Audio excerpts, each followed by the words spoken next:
Good morning बच्चों। देखो हम पढ़ रहे हैं काप प्रदेश के बारे में। काप प्रदेश क्या होता है? जो विशाल मैदान है उसी की क्या है? देन है काप प्रदेश, यानी कि काप मिट्टी। काप मिट्टी के द्वारा बना हुआ क्षेत्र क्या कहलाएगा? काप प्रदेश। देखो ये जो काप प्रदेश है वो क्या है? गंगा की ही मिट्टी के द्वारा बना हुआ है। और इसमें यह क्या होती है? जो काप रेत होती है, जो रेत होती है उसी की तरह होती है काप मिट्टी भी। तो ये काप रेत की कम मात्रा रखने वाली सख्त चिकनी मिट्टी की भांति है। काप मिट्टी दो भागों में वर्गीकृत किया गया है। एक तो होता है बागर, बागर प्रदेश। दूसरा होता है खादर, खादर प्रदेश। आज देखते हैं हम बागर के बारे में और खादर के बारे में।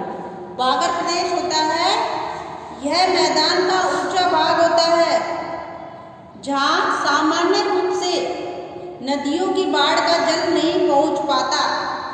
यानी कि इस तरह से कोई, देखो आप पेपर देखते हैं इस तरह से नदियाँ बहकर आ रही है हिमालय से, ठीक है। और ये क्षेत्र, ये वाला क्षेत्र इस तरह से तुम देखो, ये भाग ऊंचा होता है। आसपास का दोनों का इधर का भाग ऊंचा होता है इस तरह से, और नदियाँ यहाँ से बहती है समतल। तो समतल मैदान होता है, वहाँ से ही क्या होती है? नदियाँ को जल जाता है। तो जो ऊंचा भाग हुआ, जो ऊंचा भाग हुआ जहाँ पर बाढ़ का पानी नहीं पहुँच पा रहा, नहीं पहुँचता, तो वो कहलाता है बागर प्रदेश। कौन सा कहलाएगा ये? बागर प्रदेश, ठीक है।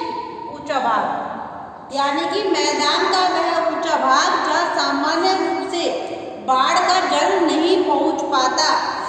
जब बाढ़ आ रही है ऊपर से हिमालय से नदियाँ आती है विशाल मैदान में, उसकी बात कर रहे हैं। जब ये बाढ़ का पानी नदी बह रहा है और आसपास का क्षेत्र ऊंचा है, तो जल यहाँ पर नहीं पहुँच पा रहा है इस ऊंचे क्षेत्र पर, और जल यहीं बह रहा है। तो इससे जो ये निर्मित मैदान कहलाएगा बागर प्रदेश, ठीक है। अब दूसरा आता है हमारा खादर प्रदेश। खादर प्रदेश, देखो खादर प्रदेश की बात करें तो खादर प्रदेश कहलाता है वह भूभाग जहाँ नदियों का बाढ़ का पानी, जहाँ भूभाग, ये तो हो गए बागर के बारे में। अब दूसरा आता है हमारा खादर प्रदेश।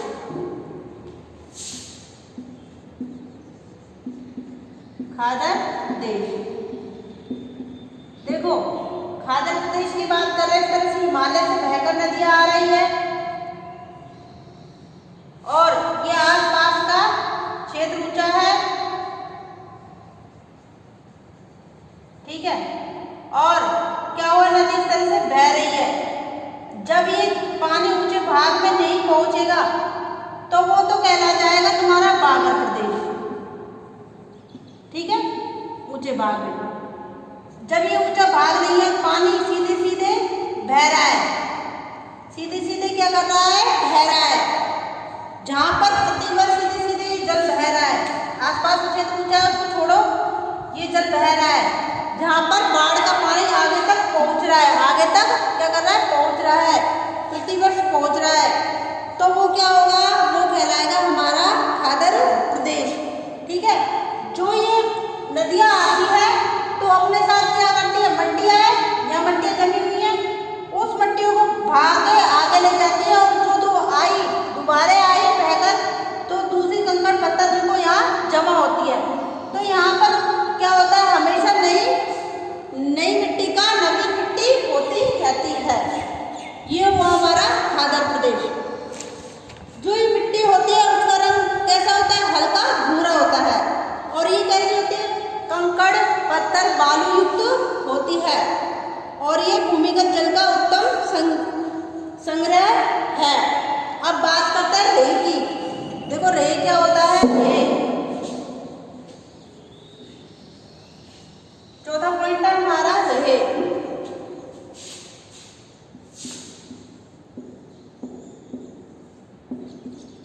देखो रेह क्या होता है, जो बागर मिट्टी हुई के उन क्षेत्रों में जहाँ सिंचाई कार्यों की अधिकता है, जहाँ पर सिंचाई अधिक होती है, वहाँ पर कहीं कहीं भूमि पर एक नमकीन सफेद परत बिछी हुई पाई जाती है। जहाँ पर कोई क्षेत्र है, ठीक है, वहाँ पर क्या हुई, सिंचाई अधिक हो रही है, तो सिंचाई अधिक होने से कहीं कहीं भूमि पर एक नमकीन इस तरह से सफेद एक परत से बिछ जाती है, सफेद इस तरह से सफेद एक परत से बिछ जाती है, व्हाइट व्हाइट सा हो जाता है ना, उस तरह से एक सफेद सी परत बिछ जाती है, बिछी हुई पाई जाती है। यह सफेद परत वाली इस मिट्टी को रेह या कल्लर कहकर पुकारते हैं। जब सिंचाई हो रही है तो जो भूमि है उसमें लगातार सिंचाई हो रही है, तो फिर मिट्टी पर वाइट वाइट इस तरह से पूरी वाइट वाइट सी हो जाती है, ठीक है, इस तरह से वाइट वाइट हो गई, तो ये क्षेत्र कहलाता है रेत या कल्लर, ठीक है, ये क्षेत्र कहलाता है रेत या कल्लर के नाम से पुकारता है।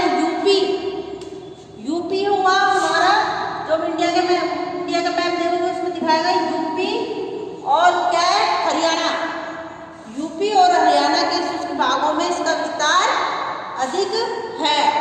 अब देखो नेक्स्ट आता है हमारा धूड़। चौथा पॉइंट है हमारा धूड़। धूड़ सब में देखा होगा, धूड़ होता है जो एक मिट्टी की तरह होता है, लेकिन इसमें चिकनाहट नहीं होती, चिकनी नहीं होती, और है ना धूड़ जो चिकनी नहीं होती और पानी को जल्दी ऑब्जर्व करती है। बागर मिट्टी के उन क्षेत्रों में जहां आवरण क्षय के फलस्वरूप ऊपर की मुलायम मिट्टी नष्ट हो गई है, जो मिट्टी होती है उसके ऊपर की चिकनी परत होती है जो क्या हो गई है, नष्ट हो गई है, वहाँ अब ककरीली ऊंची भूमि मिलती है, उस भूमि को धूड़ कहते हैं। उस भूमि को क्या कहते हैं, धूड़। अब आता है पांचवा हमारा डेल्टाई प्रदेश। देखो डेल्टाई प्रदेश होता है मतलब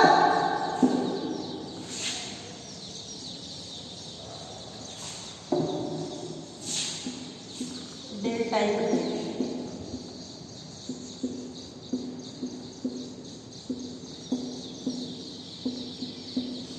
देखो डेल्टाई प्रदेश क्या होता है, डेल्टा के मुहाने का निर्माण, मैदानों का निर्माण नदी के मुहाने के निकट होता है।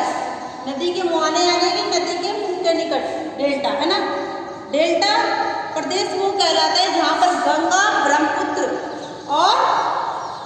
गंगा ब्रह्मपुत्र की नदियाँ आकर जहाँ मिलती है वो क्षेत्र कहलाता है डेल्टाई, ठीक है। गंगा ब्रह्मपुत्र का विशाल डेल्टा भारत और बांग्लादेश में विस्तृत है। अभी हम अपवाह तंत्र पढ़ेंगे, उसमें देखना, उसमें पढ़ेंगे गंगा ब्रह्मपुत्र के बारे में, गंगा कहाँ से निकल रही है और कहाँ जाके वो कौन से सागर में गिर रही है, कहाँ जाके समाप्त हो रही है, ऐसे ही उसके बारे में पढ़ेंगे। सिंधु नदी के बारे में वो अपवाह तंत्र उसमें पढ़ेंगे, उसमें देखना तुम नदियाँ किस तरह से बहती है, एक नदियों का तंत्र पढ़ेंगे नेक्स्ट टॉपिक में। गंगा ब्रह्मपुत्र का विशाल डेल्टा भारत और बांग्लादेश में विस्तृत है। इस डेल्टा का पुराना भाग भारत में जो लगभग स्थिर है, नवीन भाग है जो कहाँ है, बांग्लादेश में, जो अभी तक निर्माण अवस्था में। वास्तव में डेल्टाई प्रदेश खादर प्रदेश का विस्तृत क्षेत्र है, जहाँ पर नदियाँ अपना जल ले जाकर जिस क्षेत्र में छोड़ेगी वो क्षेत्र कहलाएगा डेल्टाई प्रदेश। आज हुआ ये हमारा उसका कंप्लीट विशाल मैदान का वर्गीकरण। ये तो हो गया विशाल मैदान का वर्गीकरण।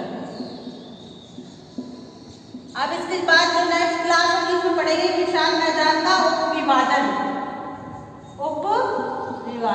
आज की क्लास हमारी यहीं पर समाप्त होती है। नेक्स्ट क्लास में पढ़ेंगे विशाल मैदान का उपविभाजन।